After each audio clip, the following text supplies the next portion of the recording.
You wasn't singing really, right? Sa start, tapos Yung singing mo dyan sa umpisa lang, ano? Apo, may backdrop. We cannot judge you on your part of the singing portion here. But siguro sa dancing mo, no?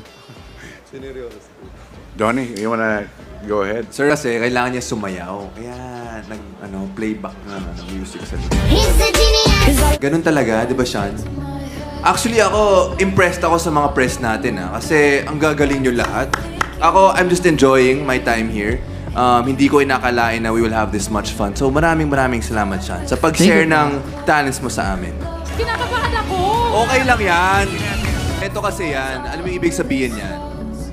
Lahat ng sumasabak dito sa stage, ibig sabihin, ibang klaseng pressure yung hinaharap nila. So, it gives us more respect to everyone who steps on the stage. Kasi showing up is the first step. Ang dami naman nating talent, diba? Pero the fact na nandito ka, iba pa rin na pinakita niyo yung talent sa amin. Kaya maraming salamat, Miss Johnny. So now, mas may respect kayo sa lahat ng talents na sasabak dito. It's a big yes from me. Wow! Wala kang ipapakita sa amin dahil nabubura, di ba? Mahirap pa rin yun, FMG, ha? Live niya ginagawa yun. Ibig sabihin, rare yun kasi nawawala. In a world of boys, he's a gentleman.